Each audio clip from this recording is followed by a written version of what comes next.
বিশ্ব ফুটবলের সবচেয়ে হাই ভোল্টেজ আর নাটকীয় দ্বৈরথের একটি আর্জেন্টিনা বনাম ইংল্যান্ড।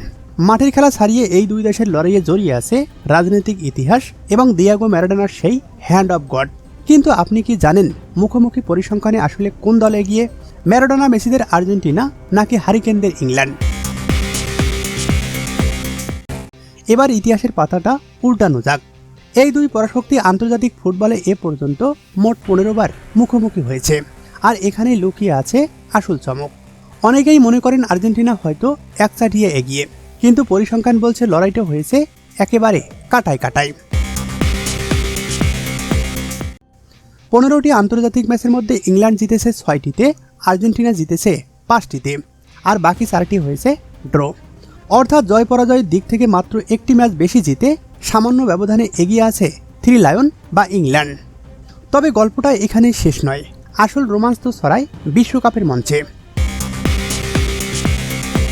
ফুটবল বিশ্বকাপে এই দুই দল মুখোমুখি হয়েছে মোট 5 বার, যেখানে ইংল্যান্ডের জয় 3টিতে আর আর্জেন্টিনা জয় পেয়েছে 2টিতে, যার মধ্যে 1986 বিশ্বকাপের সেই কোয়ার্টার ফাইনাল, যা ফুটবল ইতিহাসের সবচেয়ে আলোচিত ম্যাচ, যেখানে দিয়েগো ম্যারাডোনা একাই ধসিয়ে দিয়েছিলেন ইংলিশদের রক্ষণভাগ।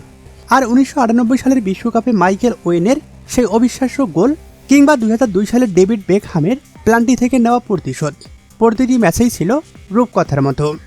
পরিসংখ্যানে ইংল্যান্ড মাত্র একটি ম্যাচ এগিয়ে থাকলেও বর্তমানে আলবিসেলেস্ত বা আর্জেন্টিনার দল কিন্তু ফর্মের তুঙ্গে।